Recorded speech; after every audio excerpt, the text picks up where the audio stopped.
Salut tout le monde. C'est ça dit quoi? Vous vous souvenez du sommet Trump-Poutine en Alaska qui devait ramener la paix en Ukraine? Bah, ça a complètement foiré.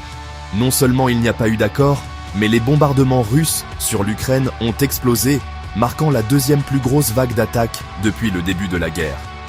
En une seule nuit, 598 attaques de drones, 31 missiles, et à Kiev, 23 morts, dont 4 enfants. Alors, comment on en est arrivé là? En Alaska, Trump a déroulé le tapis rouge pour Poutine. Une image dingue. Sauf que derrière ce décorum, il ne s'est rien passé. Traduction. Chacun campe sur ses positions. L'ancien ambassadeur Jacques Faure l'explique bien. Poutine était en position de force. Ses troupes avançaient. Pourquoi aurait-il fait des concessions? D'ailleurs, depuis que Trump est au pouvoir, la Russie a doublé ses attaques. 27 000 munitions tirées contre 11 000 sous Biden. Et ça touche partout. Imaginez vivre avec cette peur constante. Cette escalade s'explique par le boost de la production militaire russe. 200 missiles par mois contre 40 l'an dernier et 1700 drones par jour.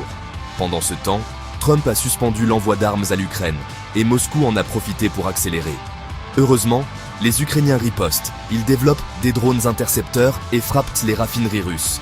Pas mal la riposte. Côté diplomatie, c'est l'impasse.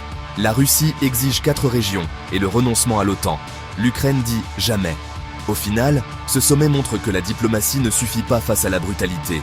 Trump a fait son show, mais Poutine, se sentant gagnant sur le terrain, n'avait aucune raison de céder. Et pendant ce temps, les civils ukrainiens perdent le prix fort.